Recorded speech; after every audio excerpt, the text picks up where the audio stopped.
Good morning, everyone. My name is Tracy Lawrence, hearing officer for San Francisco Public Works. Cerise Waiters is the clerk for this hearing. This hearing is being recorded via Zoom and will be available afterwards through a link on the San Francisco Public Works website. As this is a virtual hearing, there is no sign-in sheet. So if you would like to receive information about the results of this hearing, please send an email to the email address listed on the hearing notice. This public hearing is being held to consider the following items: an appeal for the fine issued for illegal removal of 3 street trees adjacent to 50 United Plaza, Nations Plaza. The fine issued is $30,000. The second case is an appeal for the fine issued for illegal pruning of 1 street tree adjacent to 100 Garfield Street.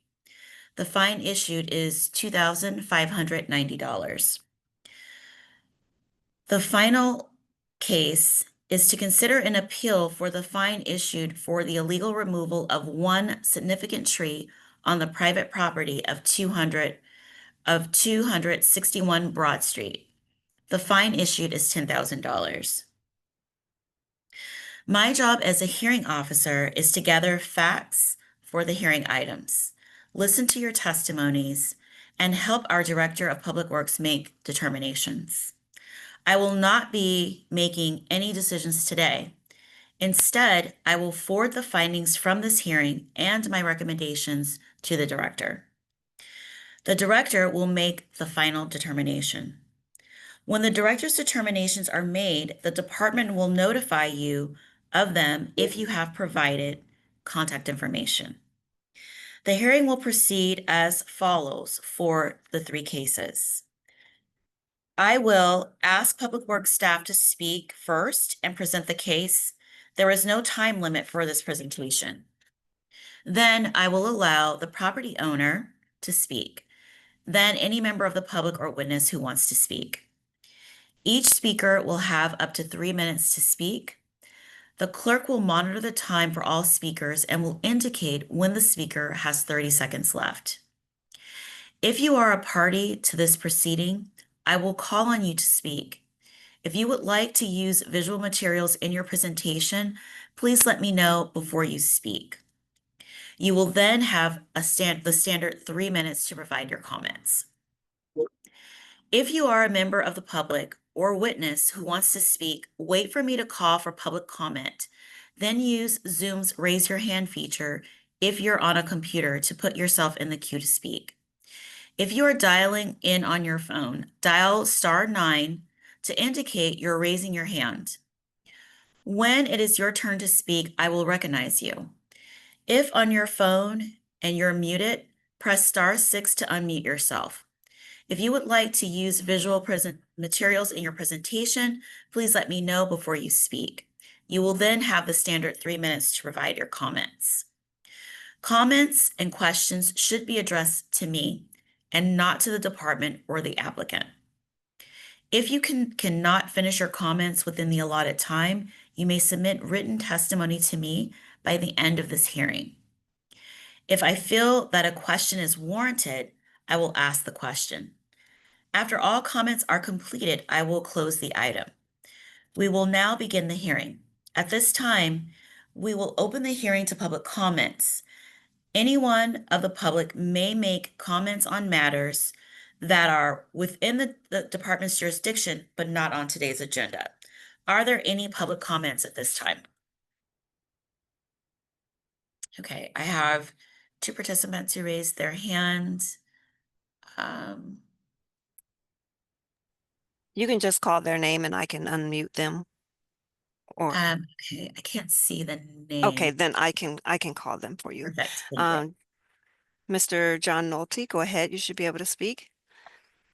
Yes, good morning. The January 27th, 2025 hearing of Public Works is not on the YouTube video or, as you stated here, on the Public Works website. I would like that hearing to be uploaded to those websites.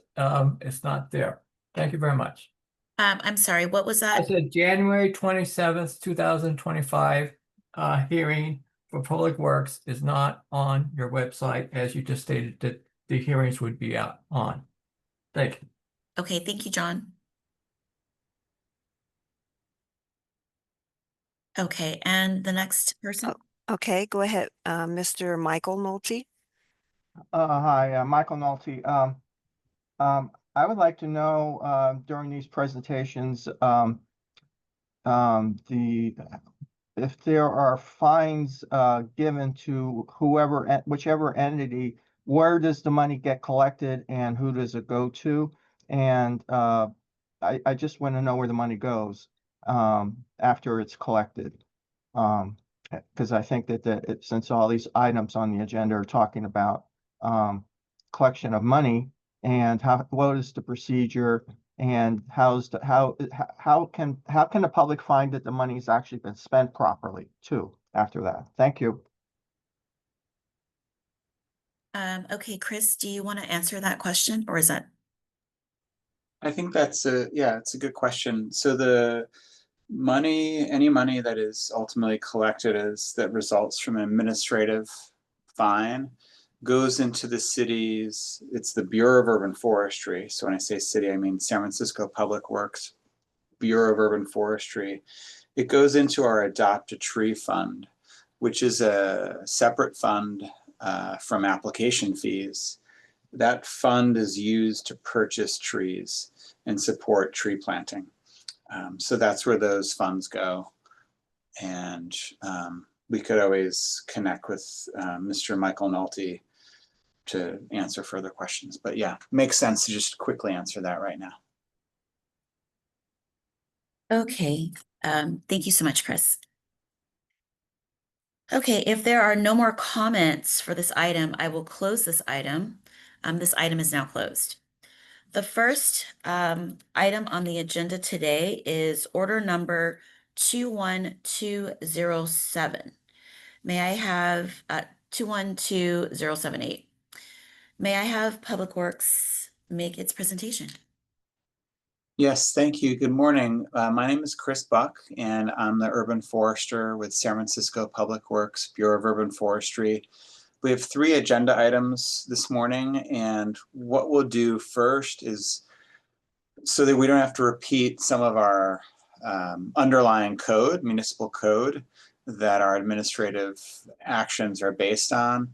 We're going to go in depth into that, what that code is, what it says and requires at the start of the hearing today, so that we don't repeat it at each of the start of the 3 agenda items. So the first item will follow after we introduce information about the actual municipal code. So I'm going to go ahead, just wanted to be on camera for a minute before sharing, kind of hiding behind my PowerPoint. So just bear with me for a sec.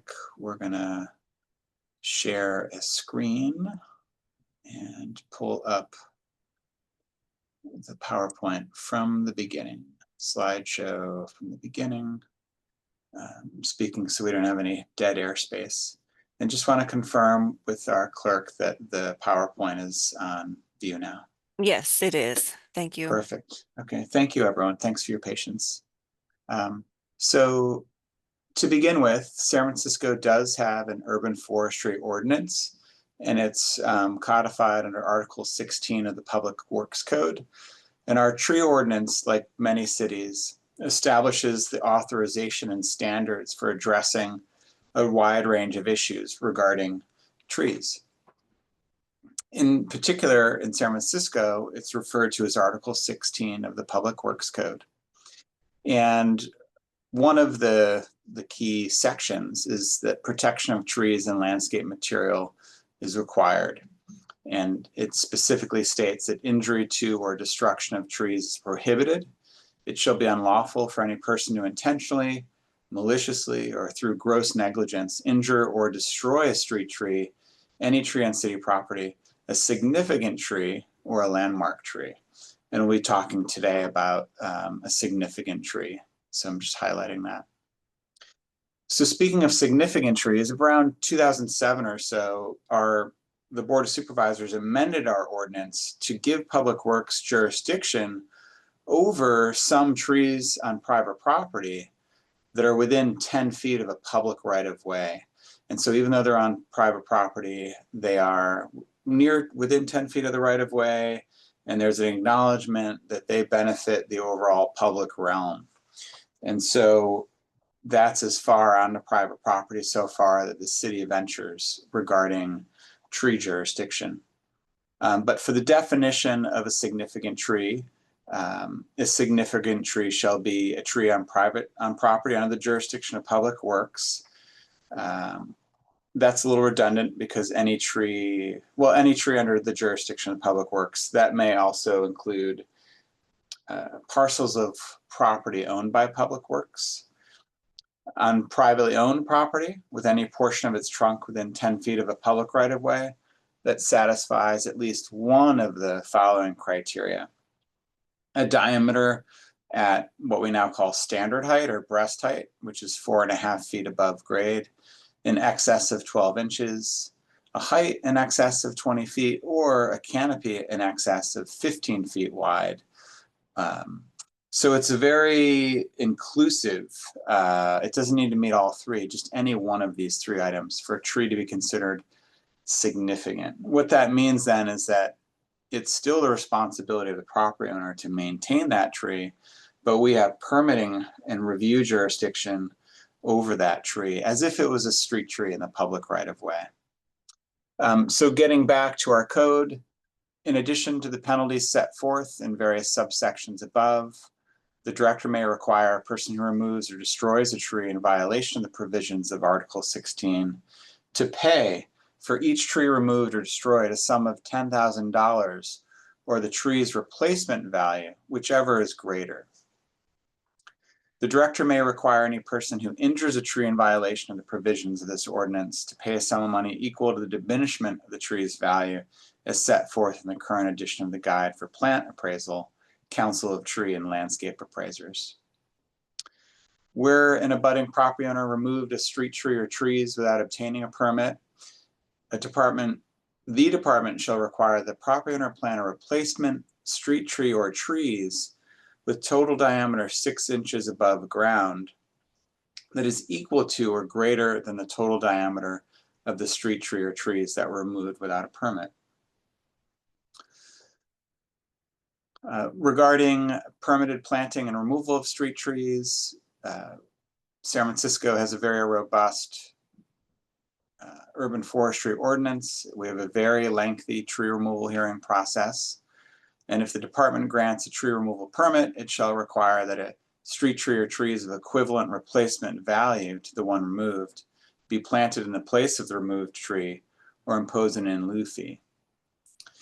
So a property owner needs to obtain a permit to remove a street tree or a significant tree. Construction work, we won't be talking much about today, but I just want to note that construction activities have the potential to impact trees. And so protection of trees during construction activity or protection of trees during any activity is required. Within our ordinance, we do define our terminology and we do define what it means to injure a tree or what injury means. And it's a long list of many different things that could potentially injure a tree. The ones that we typically think of are pruning, cutting or topping, cutting off too many branches. There's a long list of how a tree may be injured. So some of those are outlined here. And pruning, which in and of itself will kill or cause a tree to decline, or severing of all or part of a tree. So regarding the pruning fines, I want to be clear that it doesn't say the tree a tree doesn't have to die to become injured. A tree may be injured even if the overall tree canopy still looks healthy. So I just want to point that out with how we apply that. Other sections in our code, administrative penalties. So C1 identifies that The director may require any person who removes or destroys a tree in violation of the provisions of the ordinance pay a sum of money, $10,000 of the replacement value, whichever is greater. We covered that already. And that second part isn't relevant to the cases today. In summary, trees are more than just beautiful additions to urban life. They are an essential component of the city's ecosystem. They provide enormous environmental and social benefits. A permit is required to remove any street tree, significant tree, or landmark tree. It is illegal to injure a tree. Injuries can include excessive pruning and malicious acts like nailing objects to trees, and negligent acts like vehicular accidents. And highlighted in yellow, an illegal removal of a tree requires replacement with equivalent inches in total diameter of the street tree or trees that were removed. It's the property owner responsibility to know the law. Ignorance is not an excuse. Regarding pruning, best management practices, in general, so there are two guiding documents in our arboriculture industry. One is the ANSI standards, American National Standards Institute. They do everything from regulate how nuclear waste is handled to how tricycles can be constructed. So of course there is a standards of how to prune and maintain trees. Also, we have the International Society of Arboriculture that creates a best management practices for tree maintenance and tree pruning. So these are international industry standards. They're not just San Francisco trying to ban Happy Meals at McDonald's. They are things that are universally adopted and accepted internationally. Those are to not remove more than 25% of the tree canopies within a year. This will stress the tree and it may produce weakly attached branches the following year. And do not cut back to a branch that is less than 1/3 or 1/2 the size of the main branch. It's important to selectively remove branches throughout the tree, not just the lowest branches you can reach. Removing the lowest branches is unnecessary, as it's sometimes called limbing up. This can cause a tall, spindly tree to form, and it can also reduce trunk flare and girth of the tree. Lower branches help keep the vigor in the lower portion of the tree, and this is especially important in conifers, and we'll talk about one of those cases this morning. This is a photo of what not to do, how not to prune trees. This is referred to as topping, or just cutting trees in half with no professional objectives. So tree topping, also called hat racking, heading, or rounding over, is the practice of cutting a terminal branch to a stump or to a lateral branch that's not large enough to assume the terminal role. In general, topping is not an acceptable way to reduce a tree's canopy. In certain situations, a professional arborist may use topping to remove hazardous branches and prolong the life of a tree. So this is an image of not a tree, a healthy tree exhibiting healthy growth. This is a tree in shock. Trees need leaves in order to photosynthesize, and when a tree is topped, it removes all of that ability for the tree to keep its biological functions moving forward. So those leaves are helping create photosynthesis. These weakly attached, rapid new growth is produced as the tree tries to recover energy-producing leaves as quickly as possible. It's not a success story. It's not a sign that you have a healthy tree. What happens is those weakly attached, rapid new growth are very weakly attached. They're superficially attached through epicormic sprouting. Sometimes, in extreme cases, it may lead to the tree actually dying. Many trees, quote unquote, sprout back. And over time, they form very poorly, weakly attached branches, which then break off in even mild wind events. So they become prone to branch and limb failures. Also, when you make a topping cut, you are opening that tree up to decay and insects and fungi. And so over time, what happens is that the heartwood of the tree or the branch starts decaying.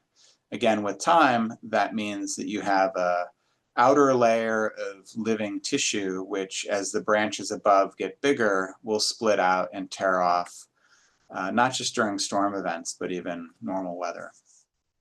Topping is not the same as pollarding in front of City Hall. We have examples of trees that are properly pollarded. Pollarding trees we also do on California Street, and Recon Park does it in front of the bandshell area in Golden Gate Park. But you'll notice that when it's done correctly, it creates these knobs or fists of callus tissue, so that what you're doing every year or two is you're only removing the small sprouts and you're not creating new topping cuts below the original topping cut. We won't talk about this today, but overhead lines, many of them can live in peace with trees. In fact, those lower lines, we just assume cover them up with the canopy so you don't have to stare at ugly lines overhead. And then regarding how trees in the public right-of-way are maintained in the city, since July 1st, 2017, San Francisco now is responsible for maintaining all the trees in the public right-of-way.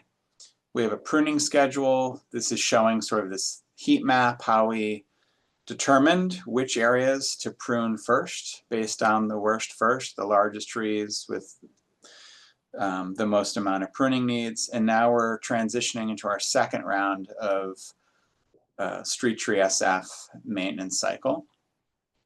This is just what it looks like when the city maintains trees with professional arborists. We also have information outreach to the public. We also repair sidewalks if tree roots are damaging the sidewalk. So thank you for your patience. Wanted to cover our guiding ordinance, Article 16 of the Public Works Code. And with that, we're going to move into the first of the 3 agenda items, which is Order 212078, to consider an appeal for the fine issued for the illegal removal of 3 street trees adjacent to 50 United Nations Plaza. Again, the fine for removing a tree without a permit is $10,000. So the removal of 3 trees, street trees, required us to issue a fine in a total of $30,000. Going back on this one, so we were in communication with Recon Park. Recon Park does certain programmatic management of the UN Plaza. Yet within the UN Plaza, the street trees within the plaza are maintained by Public Works. And so they approached us last fall, I believe in November, to bring to our attention that there were some trees in the UN Plaza that didn't appear to be in good health, and they were doing work in the plaza and wanted to talk about how we're going to manage the trees collectively. So I just want to point out that we had an actual tree removal hearing about the 3 subject trees, because during our 15-day hazard tree removal notice posting, that those trees were protested. So we ended up having a hearing about these 3 subject trees. That was on January 27th of this year. And just to identify the subject trees, in our tree database, they're listed at 43 United Nations Plaza. But physically, when you stand in the plaza, the only visible street address that is obvious is 50 United Nations Plaza.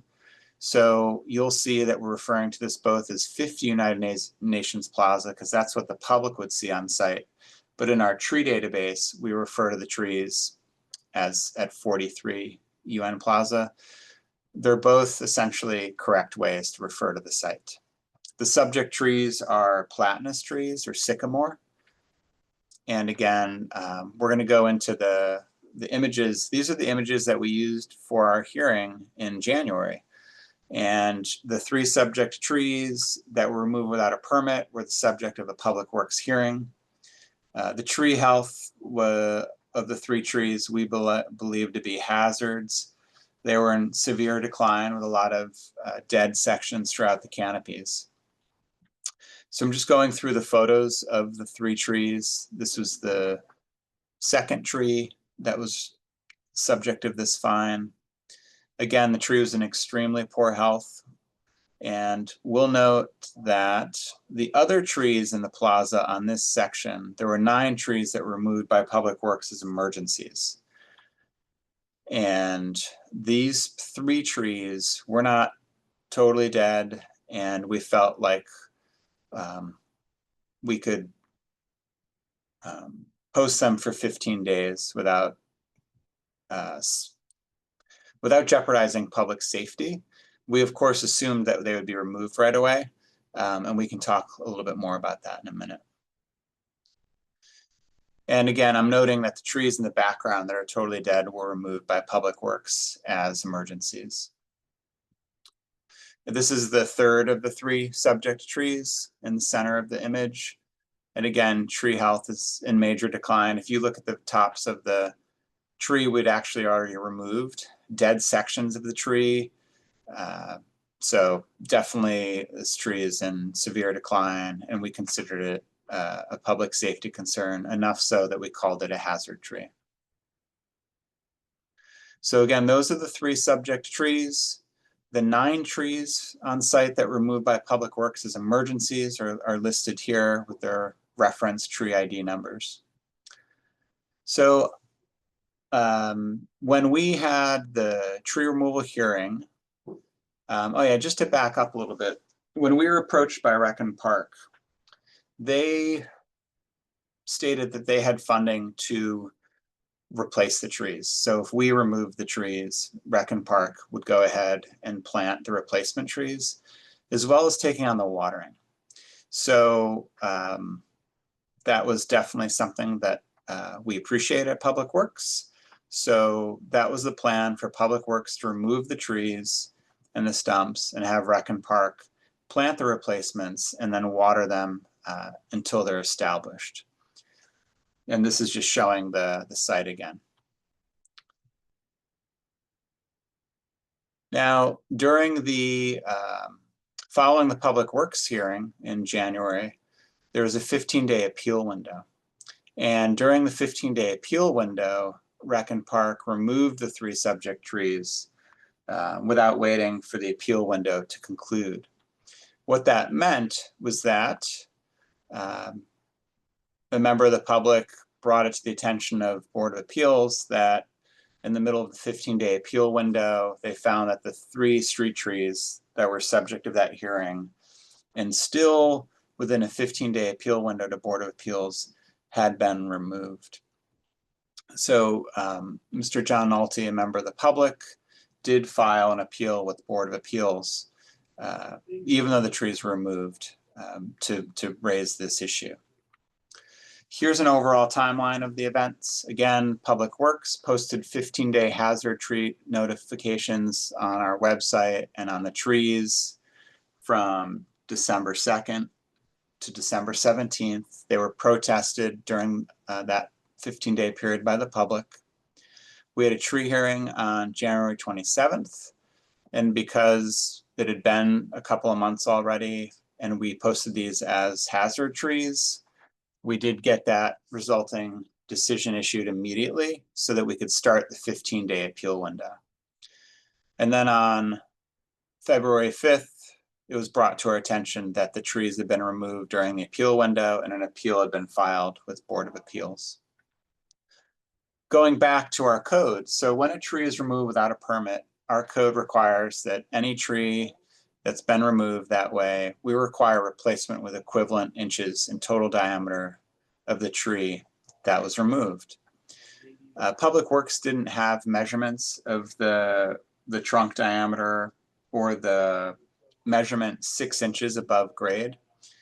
Rec and Park had measurements of the trunks at 4.5 feet above grade. The way that we determine how to replace trees of equivalent size, it's nearly impossible to bring a tree 12 inches in diameter into an urban environment and plant it. You can do that if you're Apple Park and Cupertino and you've got all this land and you can just plop big trees wherever you want them. In an urban environment, it's very challenging to do that. So what we do is we allow property owners or those who've been fined to plant a number of trees to get to what that trunk diameter was. And so we've been working with Rec and Park and looking at how many replacement trees, because of the fine, would they need to plant to meet that part of our code. And we've estimated that if they planted 10 48-inch box trees, that would cover the replacement sizes of the 3 trees removed. Rec and Park has been engaged with us and the public in how to go about this process. They've been getting quotes for replacement, and they've now secured and confirmed that they can install irrigation. I do want to note that the 3 subject trees that they removed without a permit, all of the trees in this section were replaced with 36-inch box size trees, which is certainly much larger than the 24-inch box size tree or even a 15-gallon size tree. We have worked with Rec and Park to identify where replacement trees can be planted so that they can recover, and we can recover as a city, the trunk diameter of the trees removed. There's an area adjacent to the Asian Art Museum shown here, as well as some available open planting areas within Union Plaza. So the plan is to have Rec and Park plant 10 48-inch box size trees and water them as well until they're established. They have confirmed that they can install irrigation to make this happen. And again, the replacement trees, the 13 trees, have been replaced with 36-inch box trees. So we believe that the combination of 10 new 48-inch box size trees that they propose would meet this portion of the administrative fine to recover the trunk diameter of trees that have been replaced. And then just to conclude, we have been engaged with some members of the public who filed the appeal to Board of Appeals. There were a lot of discussions about trying to mitigate the removal without a permit. Ultimately, we didn't settle on an agreement, but I do want to confirm that the commitments for replacement trees that we were discussing earlier this year are the same that Public Works will require of Rec and Park, and that Rec and Park has agreed to. So those conditions that we were discussing with the community, with the appellant, those are all still being committed to regarding the replacement trees. With that, just in summary, to handle this the way that staff has done in the past, we did issue the fine for removal without a permit. And I do believe Dan Maurer with Rec and Park is on the call to speak to this matter as well. But to be consistent with how we handled similar cases, we did issue the fine for removal of 3 trees without a permit, and that's $10,000 per tree. Thank you. Okay, thank you, Chris. Is there anyone else who would like to speak? Is the applicant or appellant here to speak? Dan? Hello, Miss- can you hear me? Yes, we can hear you, Mr. Maurer. Did you want me to go ahead and promote you to a panelist to share? Sure, just for 2 minutes, that would be great. Okay, just a moment. You will need to accept the offer and then come over.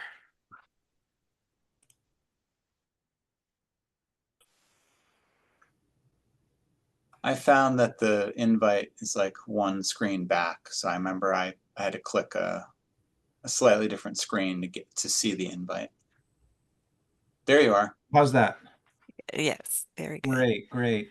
Well, hello, everyone. And Ms. Lawrence, thanks for inviting me to attend and speak briefly on this issue. I think Chris Buck had done a tremendous job on giving some background and history on how this event came about. And so I am the one who was involved in the removal of those trees. And just a little backstory to give some context. As Chris had mentioned, this is property is under the jurisdiction of DPW, but Rec and Park also has some authority over the property in our charter to help manage and maintain some of the programming elements in the space. And so we've been working together with the Department of Public Works for multiple years now on trying to reactivate the space. As everyone is probably aware, the UN Plaza and that whole corridor had become kind of a blight to the city because of a whole bunch of illicit activities and such. And so the department our general manager was approached by City Hall and others to see if we could help work with the Public Works Department to activate this space in UN Plaza to bring more positive elements and recreational opportunities for visitors to this space. And so over the last 2 years, we've been working closely with each other to do that. And if you've been through the space recently, you've noticed a bunch of changes over the last 2 years with some new skate park elements that were added to the facility, along with a bunch of other recreational elements like ping pong tables and chess tables and exercise equipment spaces. And then also just some other miscellaneous improvements throughout to make the space more vibrant and friendly. We've also been working with the local CBD organization out there, the Community Benefit District for Civic Center, as they also shepherd this space on a day-to-day basis as kind of docents and public-facing representatives for the city. And so I do realize that we did violate the policies that Chris had outlined earlier on the removal of those 3 trees. Part of the context in that is we do respect the urban forest. We do respect the ordinance and what DPW's urban forest team does. We are actually in the same on the same team with regard to trees and managing forestry elements throughout the park system. And so we are in partnership with them in that facet. So none of this was done illicitly or with malice to remove these trees. Part of the issue here is there was some political pressures to move the improvements that we were working on in the space aggressively due to some timelines, which I don't necessarily think 30 are seconds. needed here. But in any case, what we're asking is we've replaced a bunch of trees here. We've replaced 13 trees in this existing bed. We've committed to putting 10 new trees in to address the caliper replacement issue, and then also do an aggressive irrigation retrofit in multiple spaces out there so that the trees are adequately watered over a long period of time rather than standard watering bags. So with that, we're also requesting that the director consider waiving the fees, since we've invested well over $30,000 in capital assets out there beyond the mitigation work that we're doing for the 3 tree replacements. So in partnership with the Department of Public Works, we're hoping that we can continue moving forward, making this space more vibrant and a more pleasant space for the community to live, and also improve the tree canopy and the urban forest in the space. So anyway, that's a quick download, but I do appreciate it. I also did want to recognize too that we also hired a third-party arborist, Hort Science, to come out in this 15-day period just to double check Chris's expertise and his team's expertise on the condition of the trees, and got a third-party review of the 3 trees that removed, and they identified that one of them was actually dead and 2 were in decline to the point that they should be removed because of their public hazards. So they concluded that the urban forest team's assessment was spot on. So I just wanted to do a double check on that to make sure that we weren't removing something that had some viability. So anyway, I just want to throw that into the mix there as well. In any case, enough of my rant. I'm here to help answer any questions from my perspective on this, and really appreciate your consideration in our request here. Thank you, Dan. I do have a question. What is the timeline for the installation of the irrigation system? So the area in question on this appeal was the irrigation has already been modified in that space. So we put new drip irrigation systems to each of the new trees and modified the system with an automated irrigation controller and such, so that it's all automated and is watered on a routine basis. The other tree plantings, the 10 trees that we're proposing to plant to mitigate here, will be done in concert with the irrigation renovations as well. So we're going to do a similar situation where we'll put 2 new bubblers to each of the trees and augment the system so that it's operational through an automatic system.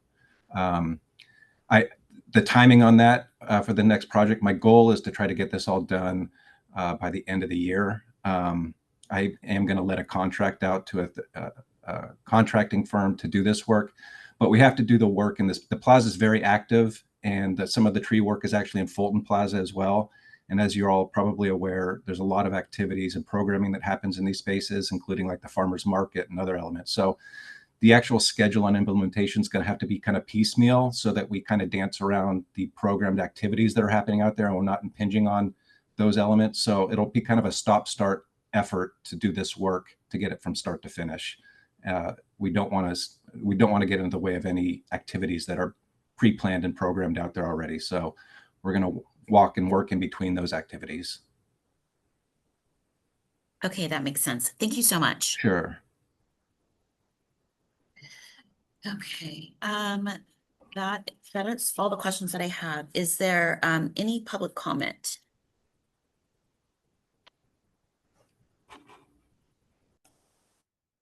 Mr. Josh Clip, go ahead. You should Can, be able to unmute.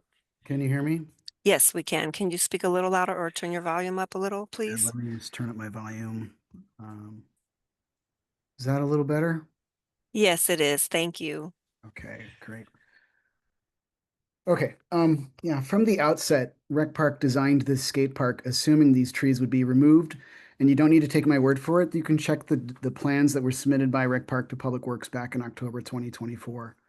Also back in October 2024, Rec Park Director Phil Ginsburg sent an email to Public Works Director Short that said, and I quote, "I'd like us to agree to remove all of them," meaning he wanted her to agree to remove all the trees, and this was before they'd been evaluated by an arborist. Then we got the hearing on January 27th, and Public Works issued a decision the next day, and they sent it to Rec Park immediately. That decision is only 2 pages long, and it explicitly states there's a 15-day appeal period. And as you saw from Mr. Buck's presentation, that's not tucked away somewhere. It's under the bolded text that reads appeal, and it's a standalone sentence with space above and below, and it's intended to stand out, and it does. Also, this isn't Rec Park's first tree removal permit rodeo. They've worked with Public Works on removal permits many times in the past. They know how this works. And as a matter of fact, they just went through this very same process for one of their projects in Japantown. Even if this particular project manager was new to the permitting process, we can assume that we should be able to assume that he read the 2-page decision. Even if he didn't read it, the fact remains that this is a city department. And if anyone should be aware of the law, it would seem to be our city departments. And what's kind of shameful about this is that it's not only Rec Park asking you to say that perhaps ignorance of the law is an excuse, or perhaps we should offset this by capital assets, which, by the way, is not under the law, but it's asking to reduce fees that plant trees on our streets. But even if you decide, well, I'm gonna go easy on Rec Park just this once, I just want to share one more detail. On January 27th, the same day as the administrative hearing, Rec Park put out a press release. It was a press release for their new UN Plaza Skate Park's big opening day celebration on February 15th. Do the math. If the appeal period had been on, Rec Park might have had to reschedule their big skate party, and that was never going to happen. So those trees were never going to stand, period, and they were never going to stand, period. They were always going to be removed, and in this instance, removed illegally. So no matter how you slice this, this was a violation, and perhaps an intentional violation. And reducing this fine is tantamount to saying, it's okay to break the law to make sure that you've got time to put this party on for your new skate park that always presumed these trees were going to be removed. For all these reasons, I would respectfully request any reduction in this penalty. Thank you. Thank you. Thank you, Mr. John Nolte. You should be able to unmute now. Good morning.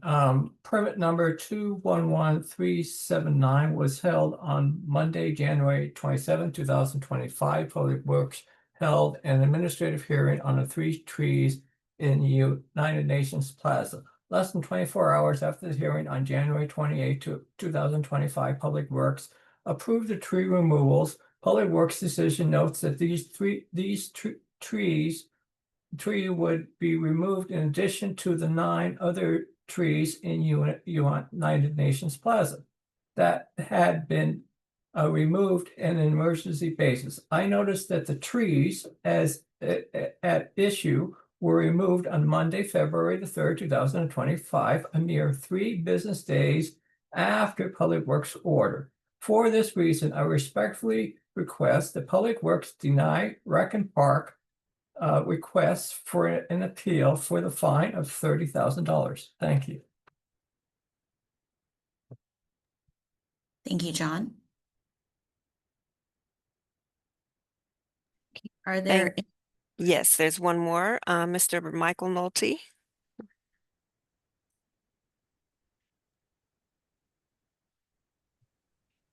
United Nations Plaza is a part of the community, and it seems to me that only a certain segment of San Francisco wanted to have changes to the area. I live nearby, and there was, it's really hard to know what's going on with city agencies unless you're tuned into what the city agencies are doing. And many of the nearby community nearby community organizations were not notified or don't know what's going on because these are city agencies doing it, not communicating with the neighborhood and the neighborhood organizations, and particularly the neighborhood planning organizations. I happen to be on the community outreach list of the planning department, and I wasn't aware of these changes to be made.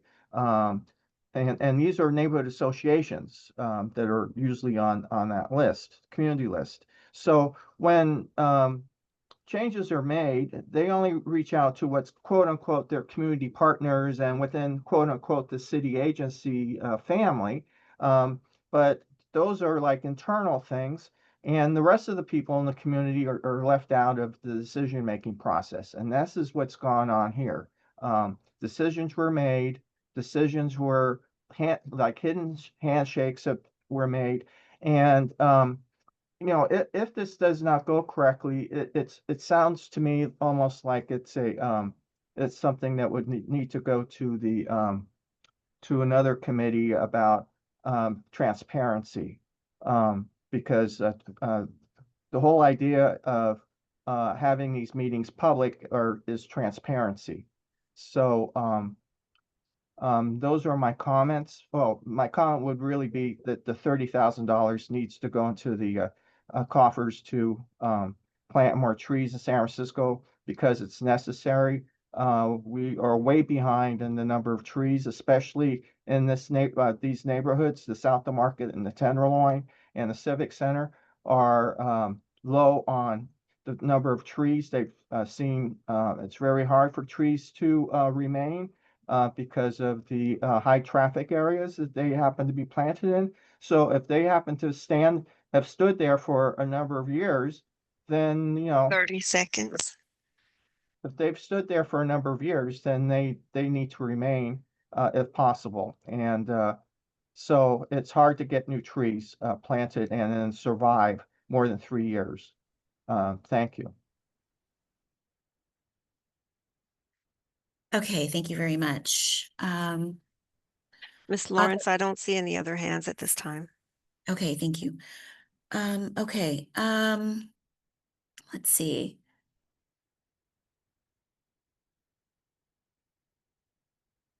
I did want to ask a question of Dan.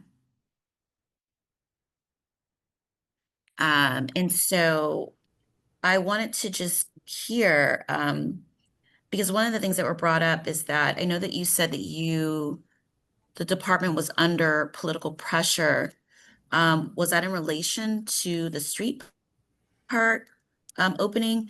And then it was also mentioned about the violation being very clear. Yeah, can you hear me okay? Yes. Yeah, I don't have a video any longer, but so yeah, Chris and I have been working together on this a long time. He notified me of the appeal process, and we were well aware of that process. So it wasn't negligence. We made a strategic decision to move forward with this because we had a project that had a firm deadline to complete, which was a generous gift to the city to expand the skate park. And the goal of the completion of that project was to align with a large exhibit that the museum was putting on with regard to street skating, which was a multi-month exhibit. And then also the donor was involved with trying to get the skate space opened prior to the NBA All-Star game. So there was some various pinch points driving some of the aggressive schedule we had here. And so in order to complete the project in that window, we took a strategic decision to move forward, even though we realized that we were violating the policies here. And that was one of the reasons why, before we actually executed that, we got a third-party arborist to come out and evaluate as well, because we wanted to triple check that the condition of the trees and make sure we weren't doing something that was irreparable to something that may survive.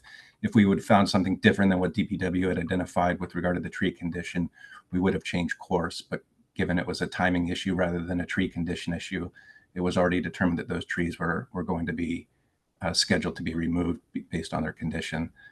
So I'm not sure if I answered your questions there directly enough, Ms. Lawrence. You did. Thank you so much, Dan.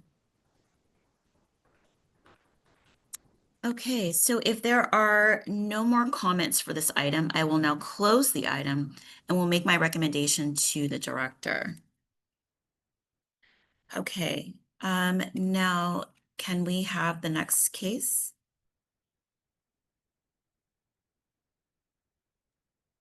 Yeah, thank you. Chris Buck again with San Francisco Public Works, Bureau of Urban Forestry. And we'll go ahead and pull up the PowerPoint from where we last left off. One moment.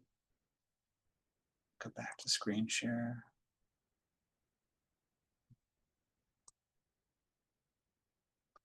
And let's get this in slideshow format. Oops, I said beginning. Ooh, we don't want that. Hold on. Pardon me.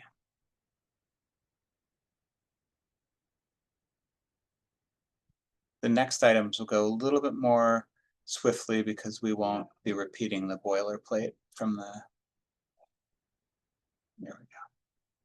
So thank you. Yeah, the next item is order number 212079, adjacent to 100 Garfield Street, to consider an appeal for the fine issued for the illegal pruning of a street tree adjacent to 100 Garfield Street. The fine issued for the illegal pruning is $2,590. This fine was issued by staff at the Bureau of Urban Forestry, who happen to just be actually driving by. Sometimes we might receive a complaint from the public through 311 or a phone call or an email. We're also free to observe things in the right of way, and if we see something, then we pull over and try to intervene. In this particular case, the subject property is at the corner of Garfield and Bright. And one thing to note is that the tree on the right is technically a street tree within the public right-of-way that the city maintains. The public right-of-way on Bright, on the right here, is 15 feet wide. The tree on the left, which is a subject tree that we issued a fine for, was referred to as a street tree by inspector, but in preparation for the hearing today, I've confirmed that that tree is on private property. However, it is within 10 feet of a public right-of-way and therefore considered significant. So one note is that any resulting decision will reference the tree on the left as a significant tree on private property, but still within Public Works jurisdiction. And again, our staff and our Bureau and Public Works would not make a distinction in terms of enforcement, because both those types of jurisdictions are within our jurisdiction as a city agency. So again, the subject tree is on the left. And this, just to note, this is an older photo from March of 2022. I do note that there clearly had been a house fire on the right. You can see behind the tree on the right, there's burning of the building, and then there's plywood across all parts of that house, including the garage. That said, I'm sure when our inspector drove by, they just would treat it like they would anything that they come across in their normal inspections. One thing to note about this particular case, sometimes the cases are very obvious, like if someone were to cut the tree in half because they thought that was pruning, you know, we could all stand back and say like, well, that was clearly like just negligence, totally wrong. Someone should not have done that. In this particular case, the two trees, the tree on the left is the tree that we issued a fine for due to the sort of increased limbing up or lion tailing of the tree. And it may not be as obvious in this case as in others. So if you look at the tree on the left, this is a before image. And then this is an image that our urban forestry inspector took, which is how they found the tree. It was actively being pruned, and they pulled over to say, hey, you're raising up that interior canopy of the tree that's actually really harmful to the tree. So again, before, there's just a little more, it already had been really elevated quite a bit, lion's tailed quite a bit. We'll talk in a minute about why that is impactful and injurious to trees. But this again is just showing what we saw during a routine inspection as we're driving down the street, is that the tree on the left really is getting further and further limbed up. What ends up happening, even though the intentions of the property owner may be good to try to reduce branch failures or even like a complete tree blowdown, what's actually happening is they're creating more of a lever arm for the wind to catch and pull down on a branch. So it might seem counterintuitive, but actually having the tree on the right is far better off because there's been more lower branches, middle branches retained. All of those branches actually create a wind dampening effect when the wind is really slamming those trees from prevail. It's totally exposed to the northwestern prevailing winds. Those trees are taking the energy from that and they're spreading it out all through their entire branch system. The tree on the left has nowhere to dissipate that energy. And so it really takes those wind gusts or even routine wind right on the end of that branch. And the wind is truly, literally trying to pull that branch down. That's why we're concerned about that type of pruning. It may not be obvious to, you know, the average person. These are a couple of the photos that were taken. Again, someone who's pruning was trying to follow the general guidelines about not leaving a big stub and pruning back to the branch collar. There's a small tear on the right, not the end of the world, but you can see in the image on the left, all of this thick canopy. There's no thinning of that upper canopy. It's just the limbing up. It's just removing the lower branches as a way to prune a tree. Again, I want to note that sometimes when we issue fines, you know, we're not aware of a site history. We're not aware that a property owner may have suffered a fire and maybe going through things with their home. You know, we're out there on the site. We're looking at Google, maybe go a year or two back, might not be aware. That said, we just try to do our job based on our arboricultural principles. We can't always take a site's history into consideration. Here's going back to 2018, kind of a better balance overall. To have a branching system spread throughout the canopy, it helps dissipate those wind events and distribute that wind energy throughout the canopy. So when you look at that and then look at kind of where we are today, because it's been gradual over time, this could have been something where maybe a warning was issued, like, hey, you're slowly limbing this up. So I do think people often ask us, gosh, do you ever just issue a warning? And the answer is yes, at times we do issue a warning, but we also have the discretion to issue the fine. And I think on site, our inspector really felt like, wow, you know, really stripping out the interior of this tree is not a responsible way to prune this tree. You know, a professional would not try to do this to a tree. They would retain more branches. And so sometimes it's a matter of a dispute or an issue between a property owner and the contractor they hire to do that work. Because the contractor, who's a professional, the owner may request it, but it's the contractor who needs to gently educate, push back, and counter with education on what is happening long-term if they keep stripping up those lower branches. But to be consistent with how we've handled similar cases, ultimately, we felt that a fine should be issued for excessive pruning. And just to conclude, this is showing the public right-of-way at the corner of Garfield and Bright. Again, the public right-of-way on the Bright frontage is 15 feet wide. On Garfield, it's smaller. So that's how we determine where the property lines are. But yeah, with that, that concludes our staff presentation. Thank you. Thank you, Chris. Okay. Is the appellant or applicant here to speak?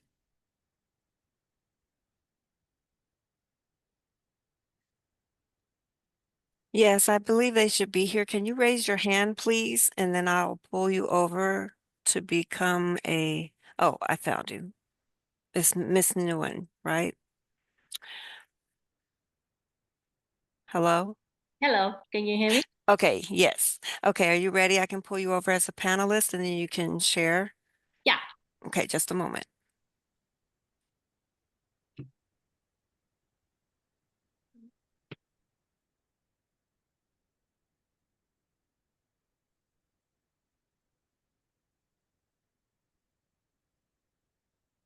You will need to unmute yourself once again. Oh, okay. There you go. Okay, hi there. You have 3 minutes to make your presentation. Okay. Hi, good morning, everybody. Cerise, Tracy, and Chris. My name is Patricia Nguyen. I'm the owner of 100 Garfield, and I'm here to, the case is about alleged illegal pruning of the cedar trees in front of my house. The proposed fine is the $2,590 per tree.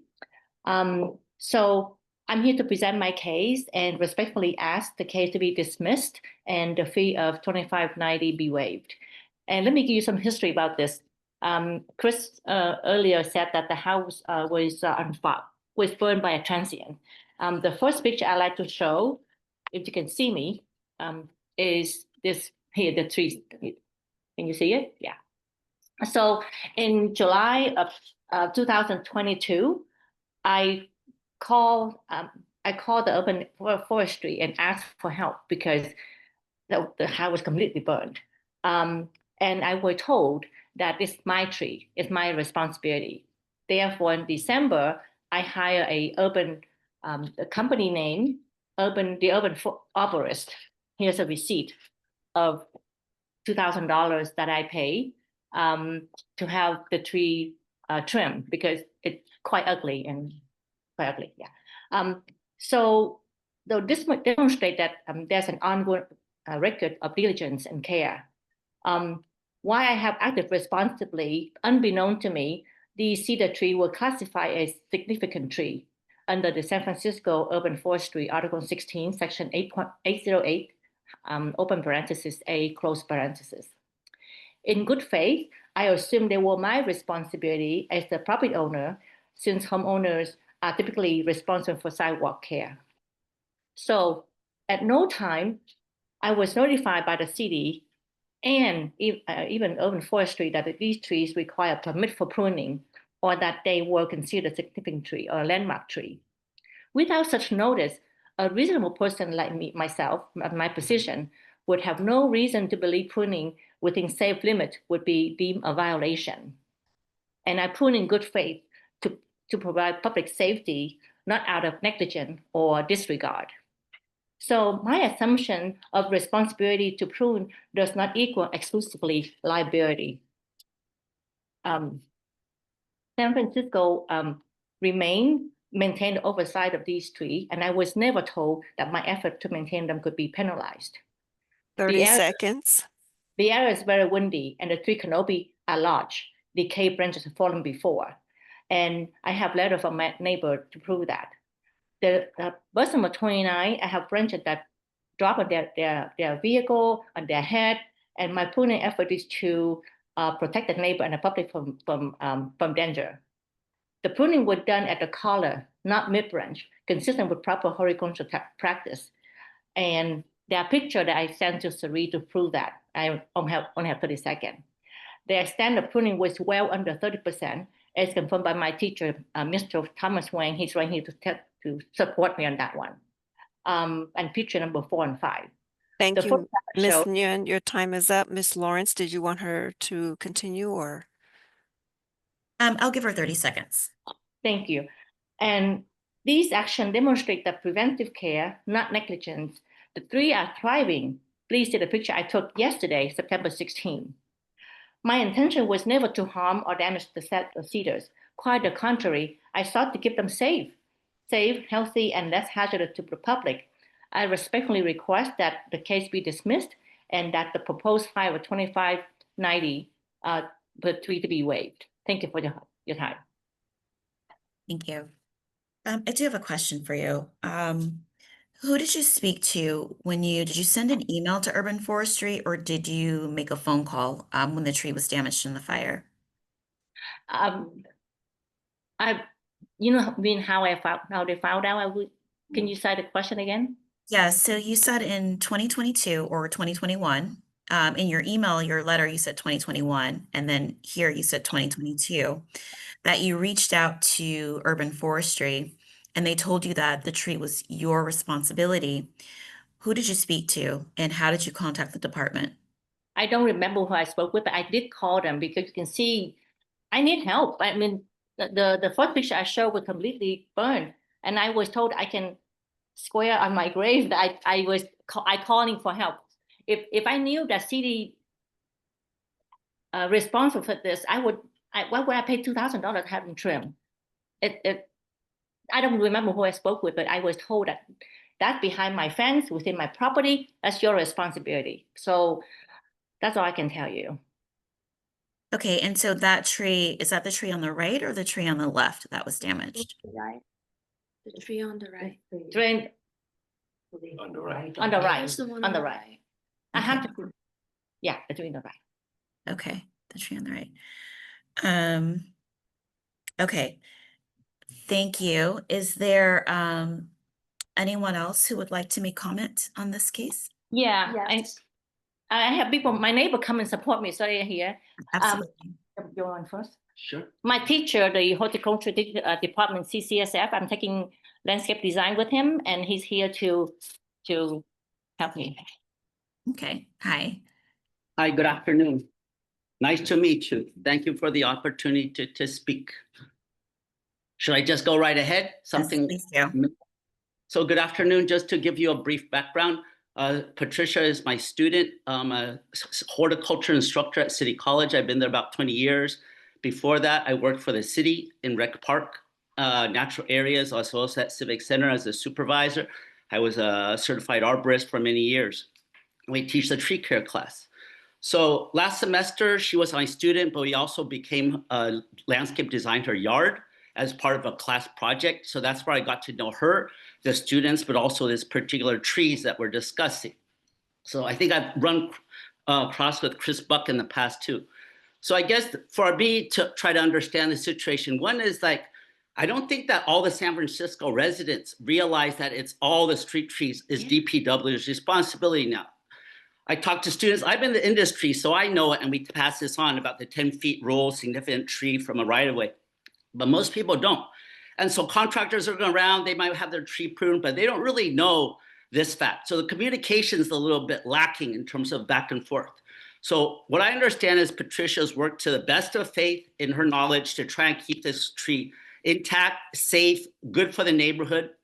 So what happened then, if you're going to for the whole community to take care of these trees, these urban forests that we have, this is what they're trying to do. So I spoke with a contractor too. And so the lower branches that they moved, that's just shown on the picture on the tree on the left, those were the damaged trees because they're high up on a hill, Garfield. The wind comes crazy up, and where it hits them is right where their house is. That's where the wind's the super strongest.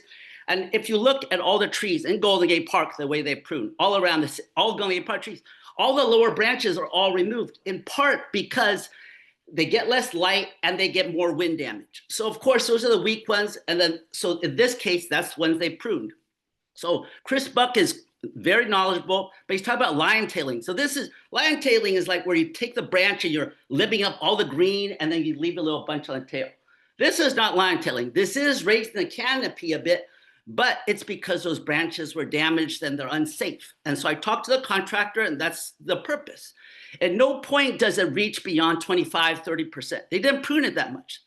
Maybe 10, maybe 15% of the canopy. So it's very difficult, I think, for the contractor, for the homeowner to understand, okay, why are they being fined? They're doing everything right as far as they can see for the neighborhood. For 30 seconds. But then they're getting fined, which I think runs counter to having everybody come together to be educated to work on behalf of this urban forest. So I would ask if in the best, they're trying their best. Y'all, I know you're trying to do your best job.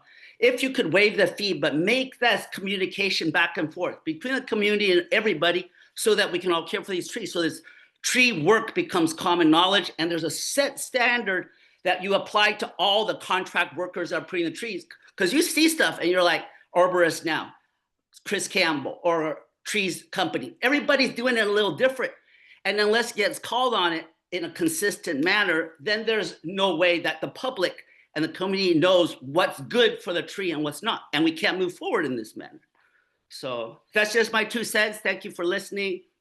I appreciate all the work y'all do on behalf of trees and all the people in San Francisco. Nice to see y'all. Thank you. Thank you.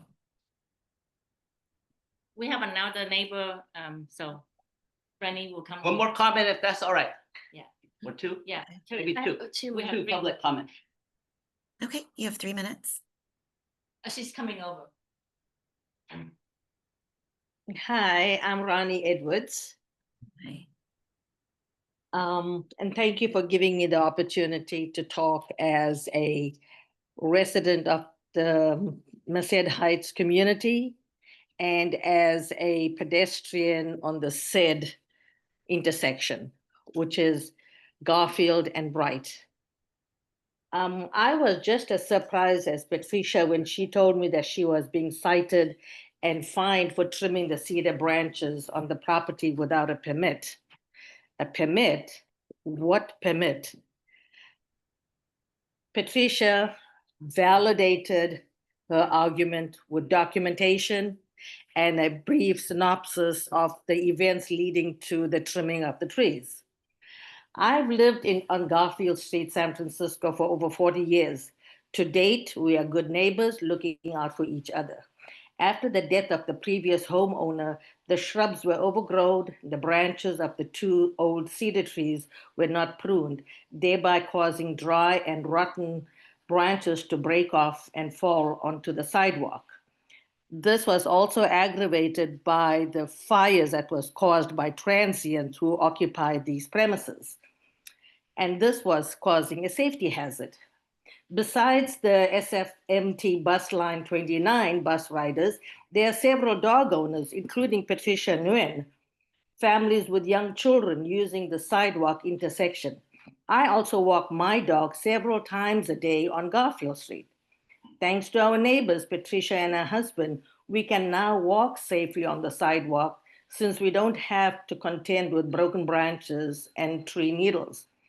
This couple continue beautifying the garden and also maintaining the sidewalks near the busy intersection, preventing potential nuisance of cedar needles and branches on the sidewalks. Patricia cares about the safety of her pedestrians. She reached out to several agencies, and having been told by the Department of Urban Forestry that the cedar trees on her property were not public trees, she is responsible for the maintenance and upkeep of the cedar trees. To prevent any accidents stemming from cedar needles and broken branches on the sidewalk, she had the cedar trees trimmed by a licensed professional arborist to keep them from encroaching into the public right 30 of way. seconds. Okay. This again shows that, if you are walking on a clump of wet cedar needles on a foggy San Francisco day, let alone a rainy day, this could be dangerous. Patricia acted upon the information she got from the urban forestry. She followed protocol To avoid irreparable damage or cause to the cedar trees to die, Patricia even hired a licensed professional to trim the branches of the cedar tree. No one at that time told her that she was violating codes or restrictions from the different agencies. And this shows that how thorough Patricia is in following protocol.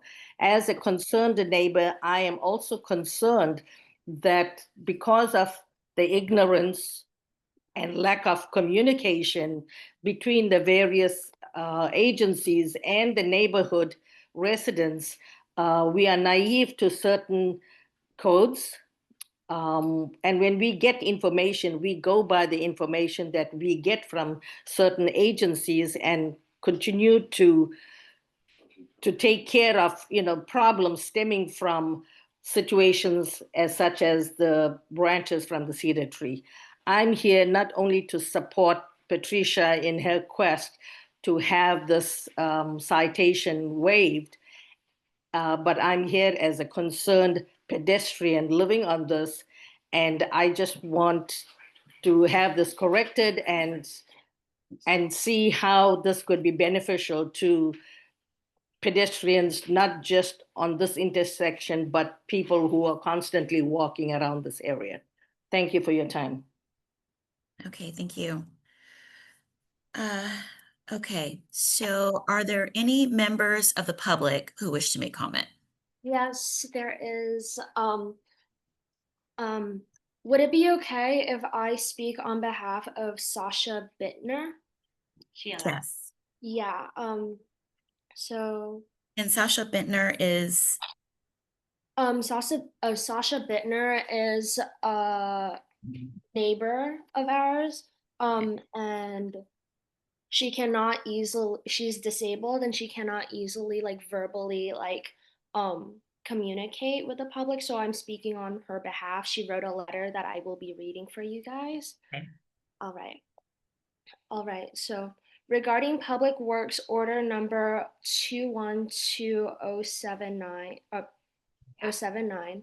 To whom it may concern, I am Sasha Bittner, a Disability and Aging Services Commissioner, but I am not writing as a representative of the DAS, but based on my lived experience as a wheelchair user in San Francisco since 1980, when Patricia Nguyen, a family friend and neighbor, told us about this fine, I was pretty upset. When I travel in my wheelchair in our neighborhood and other neighborhoods in San Francisco, I frequently encounter barriers like uneven and unstable and unusable sidewalks. As a result of unkempt landscaping encroaching on sidewalks, and also because of decisions to plant trees in the middle of them. While I much appreciate all the support for trees in San Francisco, the needs of my population aren't always sufficiently considered, so we can be forced to drive unsafely in the street instead of on the sidewalk. I can't believe that you would actually fine Patricia for doing something I wish all homeowners would do. Keep sidewalks safe and accessible for all of us. In fact, you should compensate her for the trouble and expenses she went in order to responsibly deal with this hazard. We have enough actual problems in the city without fining people for doing the right thing. And I would like to see more effort by the city to fix problems regarding access to sidewalks. Patricia and her husband, Bent, have long supported me in my efforts to promote access and inclusion for disabled people. They attended a meeting in City Hall, attached photo, in July, where I was honored by my supervisor, Maya Melgar, in conjunction with the 35th anniversary of Americans with Disabilities Act, to penalize them for keeping our sidewalks more accessible is an insult to the ADA, to me, and other disabled San Franciscans. Please apologize to Bent and Patricia for wasting their time and our community resources pursuing this fine, and thank them for being such good citizens. Here is the photo in question. 30 seconds. I believe that is it. Thank you. Okay, thank you so much. Are there any other comments from the public? Do you have any? I have some brief comments that will not take the full 3 minutes. Basically, I think that the way that it was defined that pruning and injuring a tree is subjective because they were saying the tree can look healthy, but it can still be injured. And I'm not sure what guidelines they're using specifically to classify the trees on the 100 Garfield premises to fall under that category are. I don't understand why that is the case because the inspectors didn't see the tree before we started pruning because the trees, the branches, they were very low, they were very skinny. We would have like not even that hard of like winds in the area, and at night they would really be like jostled around, and I feel like we were preventing those branches from breaking off, which I think would have caused further injury to the tree if like it started like splitting more, which it happens when the branches like break off if it wasn't cut. I think Patricia and Bent, they were trying to ensure the tree safety and the public safety, and I think that it was kind of sneaky how San Francisco was saying that they gave a warning when they didn't. There wasn't very much communication, and I don't think that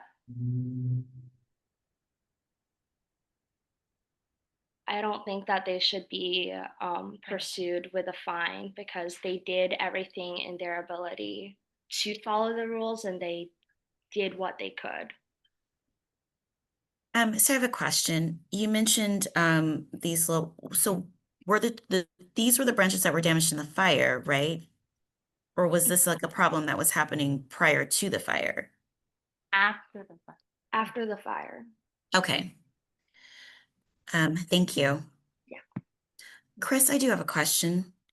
She said that you stated that they were given a warning. I thought they just were just given a citation.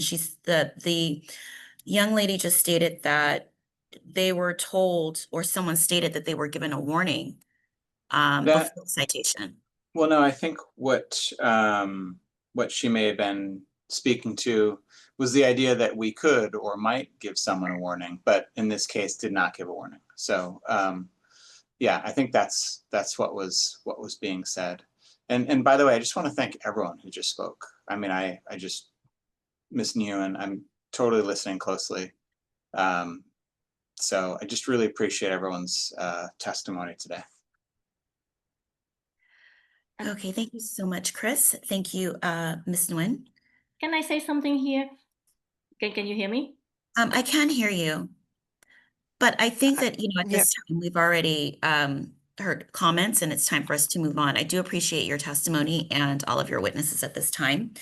If there are no more comments for this item, I will now close the item and will make my recommendation to the director. Miss Lawrence, we do have other public attendees who have their hand up. Okay, perfect. Okay. Go ahead, Mr. Clip. Thank you. Can you hear me? Yes. Okay. Yeah, so I'm an attorney that specializes in the ADA. I'm also a disability access consultant and a certified access specialist. And I want to thank the previous public comment highlighting the need for accessibility on our public rights of way. And I also applaud the member of the public who read that letter. Public speaking is incredibly stressful, and she performed a service for her neighbors and her community. In the previous agenda item, we had a city official admit that they knew about the law and made a, air quotes, strategic decision to break it anyway. In contrast, here we've got a city resident who tried to comply with the law. She hired an apparently certified arborist and paid a couple grand to do the tree pruning work. Based on all the information she had, she thought she complied with the law and that she was doing the right thing and paid not an insignificant amount of money to do it the right way. I wish that our city officials cared as much about the law as Ms. Nguyen did. I'm someone who fights hard for our urban canopy. I'm a volunteer tree planting leader with Friends of the Urban Forest. I'm a member of the Urban Forestry Council.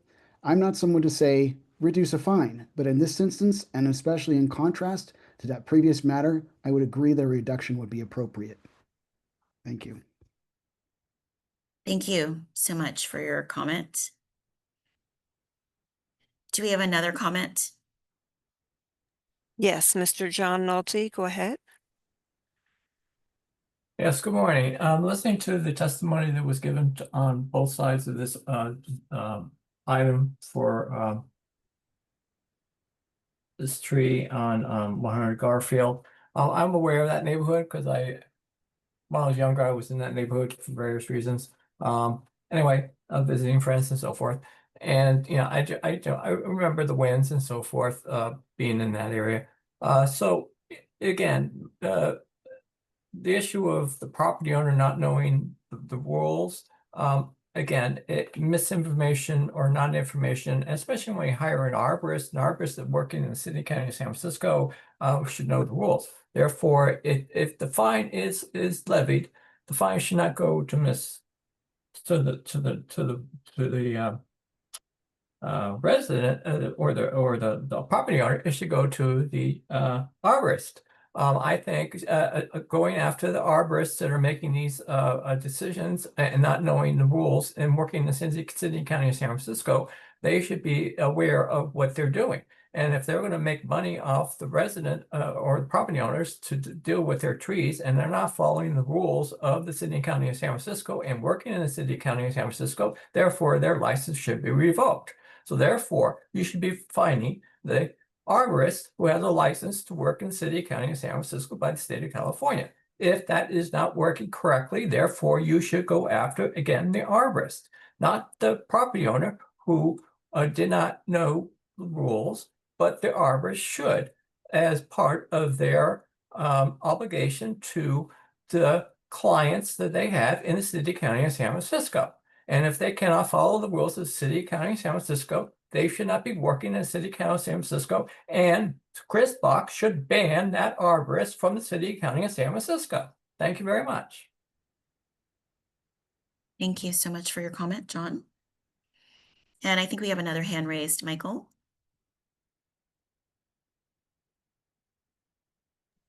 You may make your comment now. Yes, every person that's employed in the city and county of San Francisco has at least one license. One is a business license. Two is, in this case, if they're a professional, they have a professional license, which is by the state of California. And obviously, if you're an arborist, you would have both licenses. And I would suggest if there is some sort of fine given, that the arborist be the one that pays it, and that if he doesn't pay it, then he can't renew his business license in the city and county of San Francisco until he does. And the property owner, this is the thing about, she's not just a property owner, she's a good neighbor. Being the neighbor is what's important in the community. Community is all about all neighbors looking out for each other and being good neighbors. So when you're able to not only, because it rarely happens at these hearings, is you have the neighbors come to the hearing and speak to the issue that's whatever may be going on. It's usually just the property owner trying to defend something that they may have done wrong. So it's clear that it's rare that you see a good neighbor being a good neighbor and actually active in the neighborhood and even going to school in San Francisco. I mean, it's kind of impressive that they're doing multiple things to contribute to the community based on what was said in the at this hearing today. So thank you, and kudos. In a couple of weeks, we'll have a Good Neighbor awards in city and county of San Francisco, and it may be too late to nominate her, but I would just say that District 7 has a very good neighbor, and I used to live in District 7. Thank you. Thank you so much, Michael. Okay, if there are no more comments for this item, I will now close the item and will make my recommendations to the director. Okay, we have the last case, and I will ask Chris to proceed with the presentation. Thank you. Chris Buck again with San Francisco Public Works, Bureau of Urban Forestry. And we will pull up that PowerPoint where we last left off. And let me queue up this.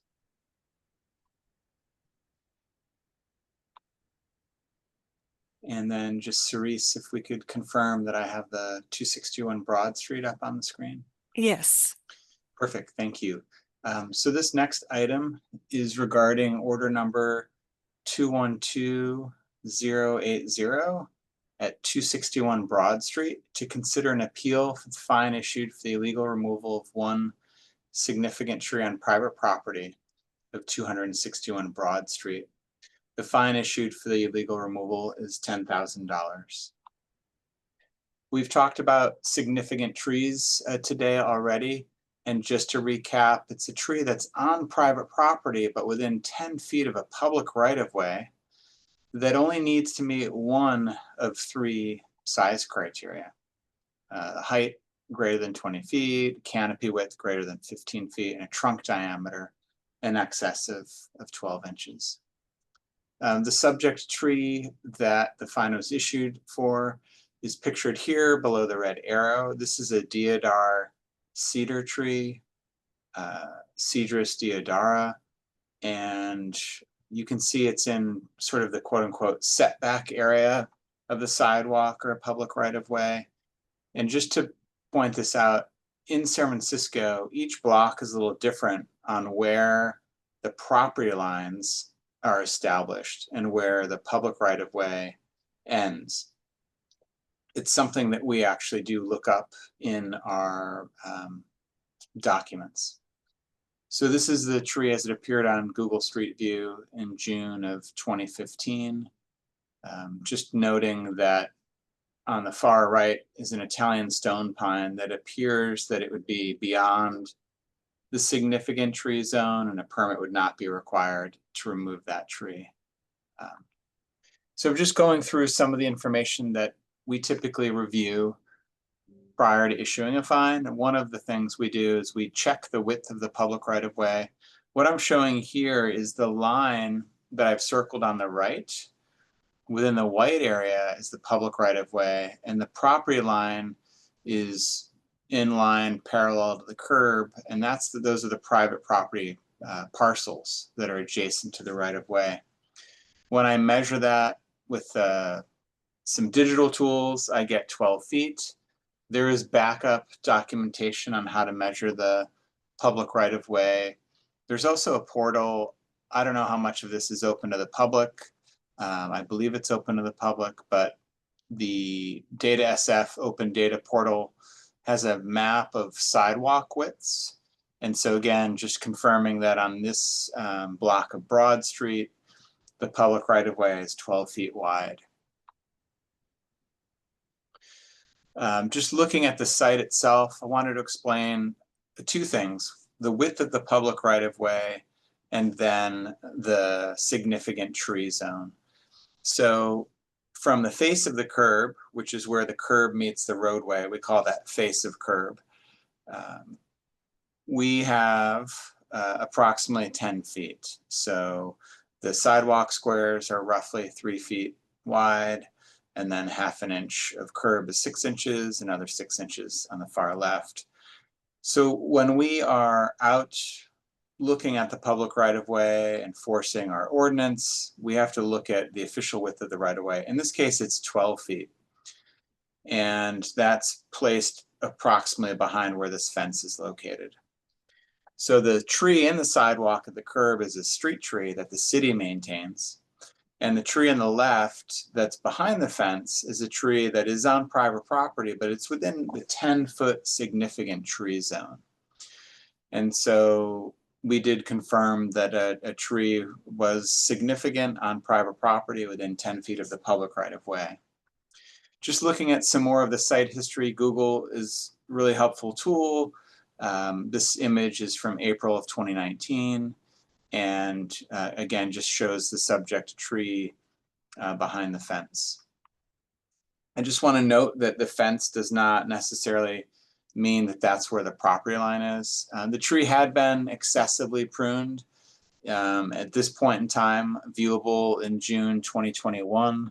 I don't know if that was by a previous property owner or the current property owner, but the photos following this excessive pruning did show the tree slowly declining. So it's unclear to me if in this image, taken before the tree was removed, if the tree had actually completely died. It does look from the body language of the tree that it might have been dead at the time that it was removed. However, permits are required to be obtained even if a tree is dead. So with that, I believe that is the final slide I had to share. It is. So just going back to this image. One other thing of note is I believe the current property owner is pursuing installing or adding possibly an accessory dwelling unit or ADU. And I'm not unclear of the timeline, but when there's construction related or housing related activities, we require trees to be shown on plans that require to be protected. So a street tree in a public right of way, and then any trees on private property that may be a protected tree, like a significant tree. So our inspector did note that, again, not sure the timing, but it didn't look a couple years ago like the tree was shown on the plans that were submitted. The tree may have been removed already at that point. But in reviewing the housing related aspects of the project, urban forestry staff noticed that there had been a tree here that qualified as significant. So doing their job, they did check, found no tree removal permit issued, and to be consistent with how we handled similar cases, staff issued the fine for removal of one tree without a permit, and that fine amount is $10,000. And that concludes the staff presentation. Thank you.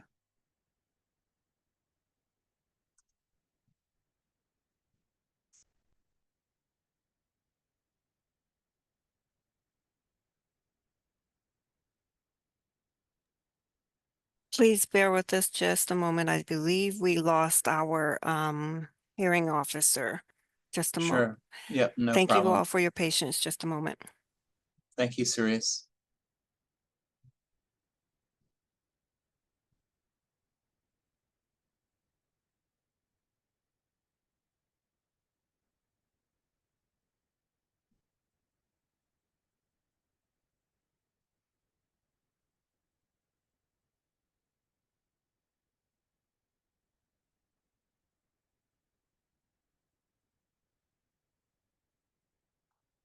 Cerise, if Tracy is not able to rejoin us, Tracy Lawrence, the hearing officer,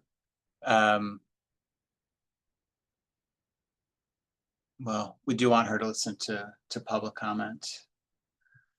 But worst case scenario is that we'd move forward with the hearing, and then following the hearing, she'd be able to listen to the public comment on the video as a way to factor that into her recommendation.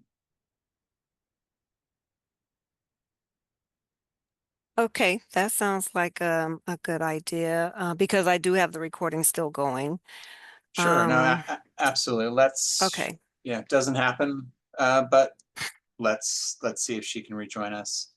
But I could allow you to move forward with calling the property owner or project sponsor at this time. Okay. Okay. Let's see. Someone has their hand raised named Jeremy. Can you unmute yourself, please? Hi, are you the property owner or the, I'm the architect for the project sponsor. okay. Okay, you can go ahead and make your statement and I will time you for 3 minutes. Are you able to pull up the presentation I sent over? Oh, actually. Okay, you want me to share while you speak, or would you like me to pull you over as a panelist? If you could share it, that'd be great. Okay, give me just a moment to Sure thing. gather it.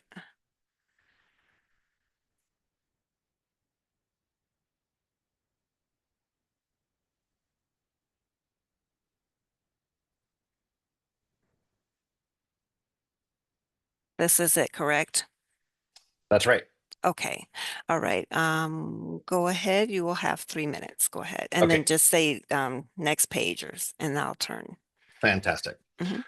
Okay. So thanks, Miss Lawrence and Advencia and Mr. Buck. My name's Jeremy Schaub with Schaub Architects. The project sponsor, Tommy Lee, the owner of the site, is also with us. Next, please. So as Chris stated, the site's on the south side of Broad Street between Capitol and Orizaba Avenues. 2 parcels contain an existing house and rear yard parking access. And the subject tree for this hearing is in the 17-foot 3-inch front setback. We do not disagree that it was within 10 feet of the property line. Next, please. The development project here would demolish the existing house and curb cut, merge the lots, and then construct a new 24-bed elderly care facility. I'm not sure what Chris was referencing in terms of the ADU, but this would be a full new development. 1 existing street tree would remain while 1 new tree would be added. If you could stay on this drawing, Cerise. Here's a bird's eye view of the site, including the significant tree. Our firm has completed many projects over the years and often including the removal of a tree, which is a necessary trade-off. However, this process for the project has been faced with difficulty from the start. Next, please. The trouble started when our site permit was routed to Public Works and BUF. During this review, we were accused of not disclosing the tree. The problem is the tree was already dead and had been removed at that point. Can we get to drawing 5, please? Now, according to official assessor's records, the change of hands in ownership took place in March of 2023. Here's the deed you can see. Next, please.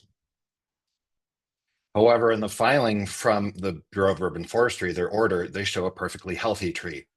This is a misrepresentation using a Google Street View photo from 7 years ago in July of 2018. You can see the timeline below. Next, please. Subsequent photos from Google Street View show a severely pruned tree already by June of 2021, 21 months prior to ownership transfer. Next, please. Here's a photo 10 months later, effectively showing 0 growth, showing that the tree had been dead. And I would reference Chris's earlier presentation about how poor pruning of a tree can render it lifeless. Next, please. And this is one additional source from the Eagle Eye Bird's Eye imaging system showing the tree to be dead also in June of 2021. And our last slide here, please. So we wish to appeal the penalty you have imposed on the project at 261 Broad, where the tree was effectively removed by a previous owner. Public Works Code authorizes action against any person who removes or destroys a tree. In this case, the property was conveyed to the current owner without a living tree. This was also not noticed or enforced until this development project 4+ years later after the death. Normally, this permit cost is $957, not $10,000. Accordingly, the fine should be levied against a former owner, not the project sponsor. It was an innocent mistake, and we will happily work to replace the tree, but we feel the $10,000 fine is unfair and affects the provision of more elderly care rooms in San Francisco.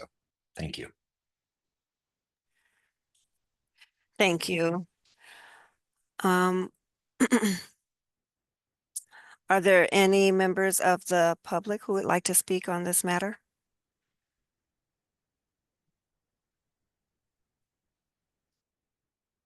Go ahead, Mr. Michael Nolte. Yes, as an elderly person, I would like to see trees on this site. The whole purpose of, elderly care is to, gratification. And, even though there may not be any trees now, or one has been, killed, during a process of previous owner, um, um, I haven't heard anything about as you know, when you're doing a planning process, what is the greening process for the development? So I would like to see um, greenery on the property, because it's not this is how one gets helped is by believing that they are in a safe place, and also a nurturing place. It's not just a bunch of walls and cement. You know, I know you're an architect, but you have to think about the patients or the clients that you're going to be building this property for. So please consider more greenery in your project, and you know, even a roof garden. I mean, since you're starting from scratch, you're hearing a demolishment. And I happen to be a citizen planner, so I'm not speaking off the top of my head. So you seem to only think about what you want to do, but you're not thinking about the citizens you're going to be have in the development after it's been put together. So think about a roof garden or more greenery in the project. Thank you very much. Thank you, Mr. Nolte. And we have Merced Care 888. Go ahead. And thank you all for your patience. And we do have our hearing officer back with us. Hi, my name is Tommy Lee. I'm the property owner of 261 Port Street. Before I bought the property, I noticed that that particular tree, way back, is a beautiful tree. They have Christmas lighting every year until about maybe 6 or 7 years ago. All of a sudden, the tree slowly dying. And then I think the owner hired somebody to trim the tree. And unfortunately, after the trimming the tree, it looked much worse. And then a lot of people criticizing what the heck is going on with a dead tree in front of a house. And I didn't say anything, but afterward, I bought the property and tried to rebuild a facility to housing elderly. Then one of the day when I cleaning the sidewalk and trimming all this vegetation and something like that, there's a guy with a big pickup truck and drive by and talk to me. He said, "Hey, boss, do you want to move that tree?" Without thinking, because I realized that tree will be removed with the new project. Without needing second thought, I said, "Oh yeah, how much?" He said, $2,000. Then my kind of, okay, might as well do it. That's why the whole issue is I am not purposely remove the tree without proper procedure. I just kind of instant thought that, oh yeah, might as well do it. And I do hope you understand how I feel about the situation. And also, when you look at the picture, it's really ugly with that tree in front of your house. Thank you.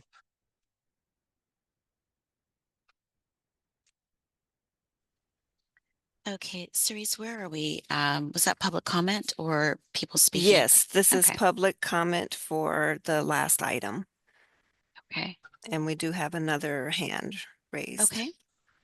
Mr. John Nolte, go ahead. Yes, good morning. So the couple of issues I raise now that I've looked a little bit into this property, two problems. One, you combine the property into two lots. So that means you made it into a bigger lot of using the back and the front of the property. So therefore, this is why you're creating I even hear even the plans for this facility they want to put in, and how many stories is going to go up. Is it actually zoned for that in this neighborhood? And also, again, no greenery being discussed, because you're taking out the backyard, you're taking out the front yard, and you're probably gonna build on the whole property for this facility. Because again, I don't know how it's, again, I didn't see it, really, the architect did a disservice on his presentation.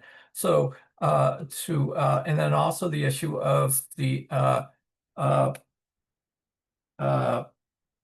tree being a significant tree in which I help put the ordinance in front of District 1 and District 6 supervisors back, and also the Urban Forestry Council back when that was done. So I am quite aware because of a tree that was put in the front yard of a building and that was destroyed. So before it was sold, and again, the owner died, and then the next owners took down the tree. So I am quite aware of the ordinance for a significant tree because I helped legislate it with the city and county of San Francisco. So I'm concerned about how it's being used to enlarge lots, sell lots, destroy trees, and how that's affecting the urban environment by taking out trees that were there. A nice, beautiful tree was in front of this property, and then all of a sudden it dies for some reason, which was not clear. And the property owner decides to take it out, but doesn't decide how to take care of the tree. Instead, he lets it die. So of course, that is an effect for the community. Now, the new plan is to build on the property because he sold the property for seniors and not have enough green space when you put it in. So again, what's called greening a property for planning. Again, where is the? 30 seconds. The plan for the new construction. So therefore, we don't know how many stories it's going to go up. How many people are going to live in this facility when it's done, and also how many people are not going to benefit from not having any trees in the neighborhood because of this property now not having a front yard and backyard, and the trees that were there prior to the last 10 years. So there's no the property needs to have greening to its new development, and that was not discussed by the architect for this project. And so this is a tree hearing, therefore the trees should be discussed and not something that's outside the scope of that. Thank you very much. Thank you, John. Are there any other public comments? No other hands at this time. Okay, if there are no more comments for this item, I will now close the item and will make my recommendations to the director. Are there any public comments on any of the agenda items? Now, if you have spoken once before, you will not be allowed to speak at this time. We ask this is for persons who have not had the chance to speak. Thank you, Cerise. Okay, if there are no more public comments, I am closing this hearing. This hearing is now closed.